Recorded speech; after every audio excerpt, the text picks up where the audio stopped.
Presented by STEM at Home, an initiative launched by the STEM Learning Ecosystem Community of Practice, STEM Talks is a podcast devoted to issues related to the ongoing COVID-19 pandemic and its impact on learning.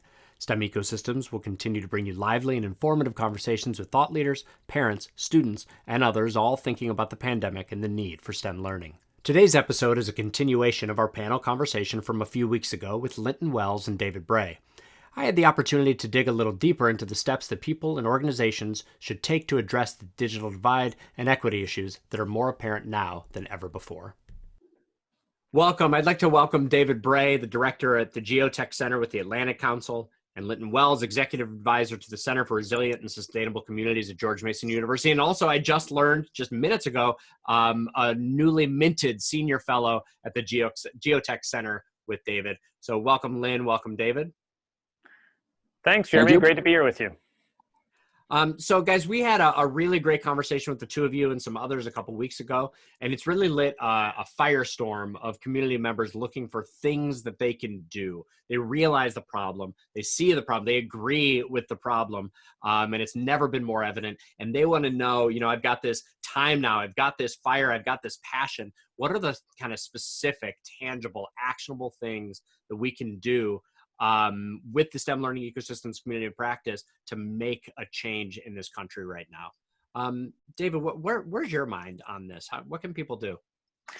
So I think what COVID-19 has brought to stark relief is a recognition that internet is not a nice to have. It's actually something that we all need to have for our communities, for education, for work. And so I think the first thing I would do is begin to mobilize to call attention at the local level as to why your community should care about everyone having internet. Because you have to make that sort of what's in it for me, what's in it for them proposition to those leaders that are either on your economic board or are elected, maybe your mayor, maybe even your state governor. You need to make the case as to why they should care about everyone having internet. And I know there have been efforts in the past to try and say this impacts education and things like that. We really need to show tangible arguments about how it creates jobs, how it keeps people employed, how it keeps communities safe and healthy, and does education. And I think whatever we can do to try and make that case and actually have more and more people raising their voices, this will make sure that we can begin to get the funding flowing as part of the stimulus associated with the COVID-19 recovery to make sure we get internet to as much, ideally, everyone that wants it in the country.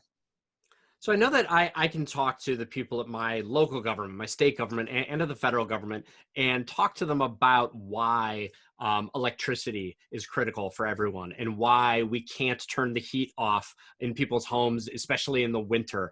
And they're almost to a person going to agree with that.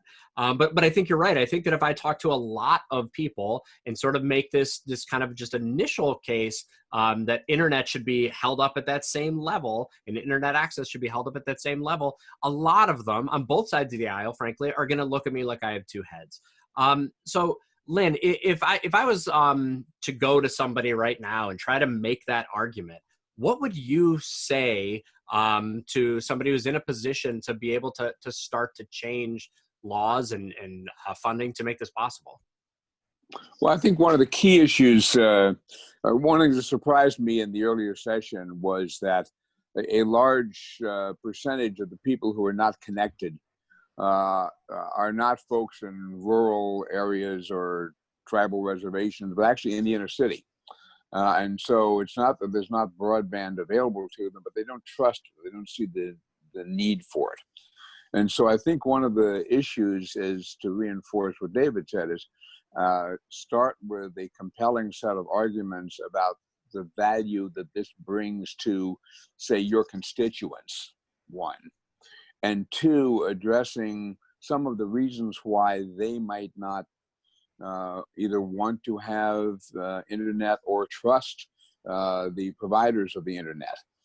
So I think the combination of the capability, but also remember, sociology always trumps technology. And so how do you find a way to make the arguments convincing that this is something important to them in their world with their resources, not just to us as abstract techies? Yeah, and I frankly, I'm not saying that this is definitely the truth, but in my kind of gut feel, when we look at this, the silver lining of a thing like this epidemic, when we look at the possibilities that could come out of this positive, I feel like this might be the biggest one. We have the entire world kind of thinking about this and seeing the implications for maybe the first time. Lynn, we're talking sort of asynchronously prior to this conversation, and you were talking about 4 pillars of digital inclusion that we have to be thinking about if we're thinking about connecting the unconnected. Can you share your thoughts on that a little bit? Sure. I mean, so I think the 4 pillars are affordable equipment, affordable connectivity, skills, and having a web of support. So let me not talk too much about the equipment, but focus on the connectivity, the skills, and the support web. One of the reasons we have to understand is why the people don't have access. Partly it's bandwidth availability, partly it's cost, partly the people don't want access. So the first step is to understand why don't they want the access. And the companies can build a mean for access, but unless there's adoption, it's not going to be effective. So one of the things we found is that it's never just technology. It's always people, processes, organizations, technologies together. So that's part of the web we're talking about. But I would start at the bottom of the community in this case. Don't have some people out, on the streets, door to door. We had an example from someone in the community who talks about it's a very high touch approach. The adoption ultimately comes down to human engagement, kind of case management, family by family. So how do you convince them that this will be useful to them in their world? So online banking, medical access, reducing costs, this kind of thing is best done on a one-to-one basis. Then moving upwards, you could write op-eds, raise the issues, then work up to find what is motivate legislators getting reelected. So it's just amazing that 37 states have laws that prohibit municipal broadband. So how do you support legislation that you believe in? And finally, from a corporate perspective, there's actually a lot of interest out there in ESG, the environmental, social, green type of governance type of things. So how can you approach corporate to tap into that? And then at the national level, there are lots of initiatives out there. There are FCC, the Department of Agriculture, various Appalachian Regional Commission. How do you identify the resources that could be brought to bear? And then I think make it easy for people to get to them. My perception right now is that there's a lot of money out there, but the processes are fragmented as to how you apply different organizations, different processes, and most are really impoverished. The communities that don't have the broadband also don't have the kind of bureaucratic experience to know how to apply for the money that's available to them. So I think if you weave all those together, you can make some real progress. So David, I think that Lynn's example of how to reach out to the community was really, I think, powerful, frankly, and something that we don't think about a lot. But similarly, I think that a lot of folks, even those that have connection to state and federal legislature, don't really know how to broach the topic with them, how to align it with their interests. Especially in states like Ohio, where one of our senators is very blue and one is very red, and we've got to talk to both of them. So what kind of conversations should we be happening with the legislature to get them moving in this direction? It's a great question, Jeremy. And I would say, yes, having been pulled on multiple directions in a past life in different roles and in leadership roles, I think what you really need to recognize is right now with COVID-19, the question everybody is asking and they don't have any good answers for is, how do we get both healthy communities as well as vibrant economies? Because it's this, right now it's seen as this either or, which I think is false. I think we actually can achieve both. But interestingly enough, what cuts across achieving both a healthy community and a vibrant economy in the midst of this COVID-19 recovery is internet. that you actually can use the internet to understand, what are people's health, where are they affected, are they feeling like are they feeling overstrained in terms of health capacity or mental health capacity, things like that. There have been talks about, do we need to have ways that people can do at least some remote diagnoses, and then that can actually take some of the lifting of the strain off of hospitals. Also for people that may not have COVID-19, but they may have other things that have been put off in terms of taking care of them and things like that. That may also be possible telehealth. At the same time, jobs coming back, digital jobs are going to come back, and in some respects are already there much faster than those that require sort of more physical labor. It's not to say that we don't need physical labor, but if communities are looking for, how can I get as many people in my community employed, that's also going to be internet as well. So I think if I was to try and try to have something that brings together both the left and the right on this, what I would need to do is bring data and evidence that shows this helps us achieve both. And then there's the added value of this also helps us achieve the third leg of the stool, which is education. Now, in terms of data sources that I know Michigan State University has actually done research in terms of education, where they show that those communities, controlling for everything else, that don't have internet access versus those that do, unfortunately, those communities that don't have internet access, you see a noticeable downgrade in GPAs of students, and that's for middle school and high school. And so that's something that's available for everybody to make the case. I think what we need to do is perhaps for those people that are trying to make the case at the local level and the state level, let's start circulating things like that are not just not just education arguments, but let's also make the economic argument, let's make the healthcare argument, because then you can go to your legislature. And usually the best thing you can do right then first is have some sense of what they care about. You can obviously look on their website for whoever you're trying to approach. You can understand what they care about, and then you can go to them. And maybe it is the case that you say, you care about health, you care about healthy communities, here's how you can make it happen. You care about economy, you care about jobs, here's how you can make it happen. And the more that we can share these lessons learned, and so we can use the same data and make it a data-driven argument. The good news is, the other thing that's also happened with COVID-19 is, up until now, scientific expertise or technical expertise was kind of pushed to the side. It wasn't necessarily respected.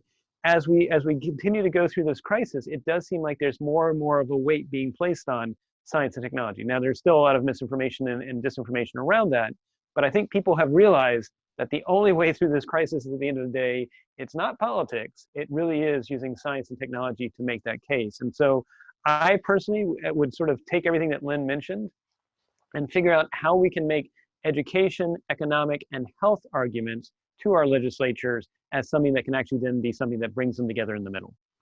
I think that this is a thing that some of us, the people kind of in these worlds, have seen for a while, that this gap, and it appears, and I think this is probably supported by the data, that gap is widening as we rely more and more on these things. Something that the folks that I work with hear a whole lot is this idea of enlightened self-interest. And when we talk about at the ecosystem level, a lot of what we're talking about is funding and volunteers. Right? That we want funding, we want volunteers. There are funders, there are volunteers who will say, oh, that's a great idea, I'm going to give my time and money, but they'll also sort of trail off after a while in both of those areas, unless the thing that we're working towards is also helping the things that are important to them directly. What I don't think we apply to a lot is politics, and it probably needs to be. We probably need to really be thinking about all the different components that could help address this, local support, local government, state government, federal government, all of those kind of different verticals, and think about what are their primary goals. And probably in most cases, whatever their primary goals are, there's a likelihood that there's a case that could be made that expanding access will help those goals. So I think that's really powerful. I'd like to switch. So just let me just break in that. So I had an interesting, one of the things we've been trying to do at George Mason is to engage with communities, because the basis of what the CRAS, the center, does is start by listening to the needs of the communities. Then hopefully you have some learning with a bidirectional learning, where we can teach them some things, then we learn lessons we can apply more generally. But the key part is lasting. How do you develop a local capacity that endures after the grant ends, the student graduates, or things like that? But in the listening part, it's really important, I think, to do your homework first. I was dealing with the head of a Marine Corps Expeditionary Energy Office a few years ago. And he said, look, I have a website that has 70 plus, lists 70 plus items that I need help with. These are my unfunded requirements. But when somebody shows up at my doorstep with a bright, shiny object, says, here's my solution to some undefined problem, he's just not interested. If the person comes in and says, here's my solution that can solve problem 63 on your list, now we can talk. And so I think it's important to do the community engagement. It's important to do the bottom up. It's also important first to have done your homework so that you show up with them as a help solution, not just an person to engage with. Yeah, and what I love about what you said there, Lynn, is exactly that we need to recognize, as Jeremy said, healthy self-interest. It's recognizing that the way you approach them is help them solve a problem for them. If you can come and say, I have a solution to a problem that you know, as opposed to I'm just trying to find how what I'm pitching fits, they will much more likely to engage you. The other thing that we also need to recognize is that in this period of turbulence, there is a need for new solutions. There is no textbook for where we're going. And so whatever you can do to say, based on what's been done here, there's what's been shown here, this will work. And one thing that I think that we sometimes don't talk about when we make the push for getting internet for all is we do need to also learn from attempts in the past to do what was called municipal Wi-Fi. There were some evidence that if people don't have sweat equity involved in it, at the end of the day, it becomes, unfortunately, a tragedy of the commons. Nobody values it, and it actually falls apart. And so I think we need to at least acknowledge that what we're not saying is we don't want to have something where people don't value it or they're receiving something for free and they're not taking care of it. What we want to make sure is it's something that either if they can pay for it some, great, and the rest is subsidized, or they can put some sweat equity towards it so they feel valued in what they're doing. And I think that's different than some of the arguments in the past, because we have seen examples, unfortunately, when nobody owns it or nobody feels like there's any value placed in it, they don't really take care of it. And I think when we think about how we actually do internet for all, it's probably going to be, as First Lynn said, going to different neighborhoods door to door and saying, yes, we know your budgets are tight, your finances are tight, but here's how you can actually save money by at least putting some of your funds towards internet. And then also then going to legislatures and saying, look, they may not be able to afford it completely, but they'll put some towards it if you can do matching. And as a result, that's going to uplift your entire education base, your entire economic base, and also have a healthier community as a result. So the components, it sounds like, are number one, really listening to your local community members, listening to legislators at all level, and really listening and addressing their needs, specifically finding the avenues that people have needs and making it clear and apparent how this access can address those needs. And finally, making sure that the people who will benefit from this expanded access have the opportunity to be part of its development and creation with either or both their own internal funding to the level they're able, or sweat equity and really kind of working towards that creation, which I think is really, frankly, probably a recipe for almost any initiative. I think this one scares people because it's so big and so expensive. But I also, as we discussed before, I think this is the time. This is the time when we can address it. Before we close off, I'd like to talk a little bit about STEM in general, STEM ecosystems. I know that there's a thing that I've seen working in schools for the past 20 years, which is that over that 20 years and starting even earlier, science in general has kind of been slowly but regularly pushed to the periphery and marginalized in schools. Do you see that too? And do you think we have an opportunity with this epidemic to bring science kind of back up in importance? Lynn? Yeah, I think the point was made earlier about science is being revalued to some extent as in COVID with regard to the importance of accurate medical approaches could help. I think first of all, just a personal bias is I even though the common word is STEM, I always think in terms of STEAM, of integrating art and design into the science, technology, engineering, mathematics, because one of the critical parts of this is narrative and storytelling. How do you actually convey, going back to everything we said, the importance of a topic to people in the world they understand? Somebody told me that there's a class in Fairfax County that actually teaches math through dance. So the point being that I think it's really important to at least keep the art, narrative design part of STEM. At the same time, there's a really interesting example of how we can do cross-generational work here. There's a group called the Teeners where basically you get teenagers who go into senior citizens' houses and help them set up their internet and do the connectivity. And so I think those are ways to bridge some of the gaps. There's also a professor named Francis Queck down at Texas A&M who has been looking at how to teach STEM to the disadvantaged schools, particularly along the U.S.-Mexico border. And his point is that there's relatively little STEM capacity in the normal classrooms in these areas, but there's enormous STEM capacity in the undergraduate students at Texas A&M. And so what they do is they basically train up the students for 6 weeks or something like that of how to teach, and then put them into like the 4th grade classrooms, but they are there under the guidance of the teacher, in support of the teacher. So you maintain the teacher's authority, you maintain the teacher's dignity, but you convey enormously more STEM information than you could have if you just tried to teach the teacher how to do that.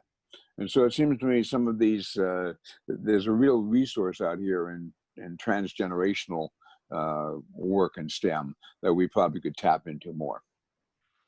I love that. David?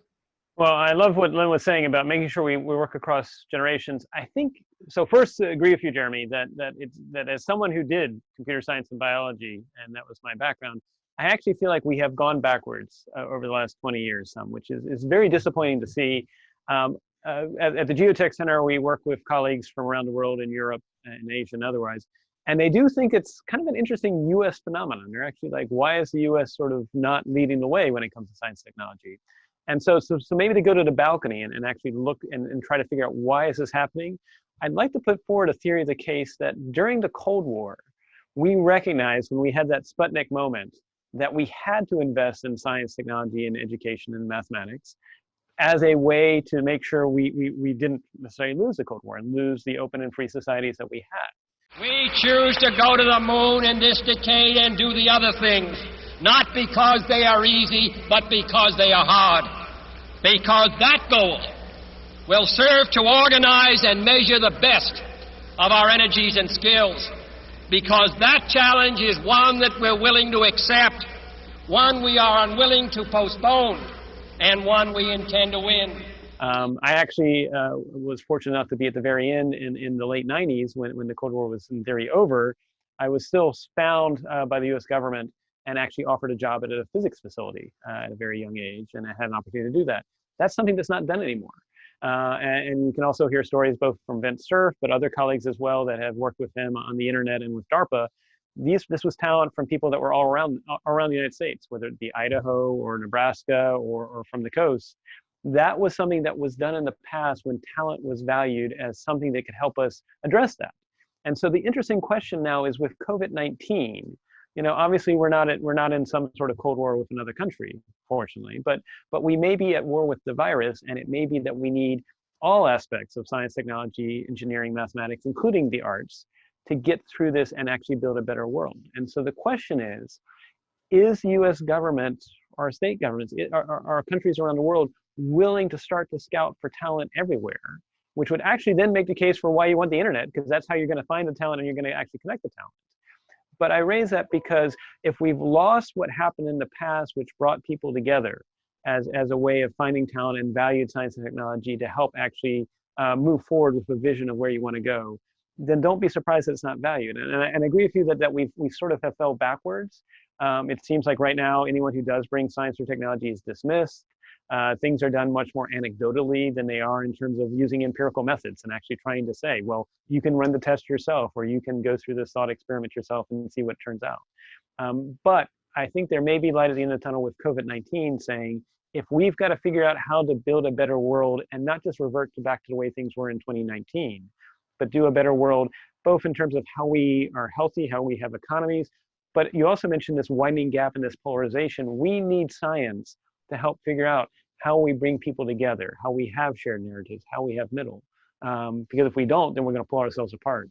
I think this is a huge opportunity, but that does point to we need to have both cross-generation efforts and a renewed emphasis on finding talent throughout the entire country, including those places that right now don't have the internet. I don't have anything to add to that, because I think you're exactly kind of where I am, and I think where a lot of people are. And I think that this is one of those times when people know what they need to do. They just need that little push so that they can really start addressing these issues. Thank you both for joining us. I'm hoping that maybe you can leave us with kind of your closing thoughts or a call to action that you think can make a really big difference within the ecosystems and beyond. Lynn, what are you thinking? What should we be doing, and what should we be thinking about? Well, the call to action, I believe, has to be based on the ability to demonstrate tangible results somewhere. And so I think in the methodologies we've talked about here, it's important, as David mentioned with the Michigan research and things like that, to go out and get some kind of well-grounded examples that we can use to supplement our heartfelt and passionate arguments, which clearly we believe. But how do you actually take a skeptic and say, yes, but in this community, because they did this, the students were better off, or the community was healthier, or the economy worked better. Just if you haven't dealt with them, the Ashoka Foundation actually has some remarkable examples of turning skeptical people around about how you get union workers, for example, to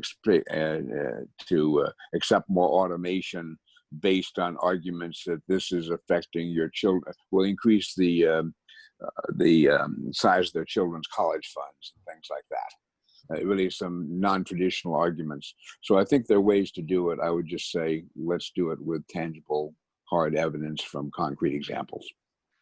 Evidence and examples. I love it. David? Wholeheartedly agree with everything Lynn said. Also amplifying that, yes, the Ashoka Foundation is a really great place to help bring this together.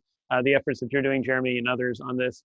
The thing I would add in addition to that is, in addition to starting to create a community that can share the examples and the data to make the case so that we don't have to each do it ourselves, but we've got things we can point to, we also need to start sharing the science of how you overcome people's confirmation bias that this is not going to help.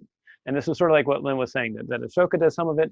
But the reality is we're finding more and more that, unfortunately, when someone's in a confirmation bias that something's not true, or they're not likely to believe you, giving them more facts initially is not going to turn them around. What you need to do is actually try and figure out, one, what's in it for them, but then two, how do you make it a we argument versus you versus me argument?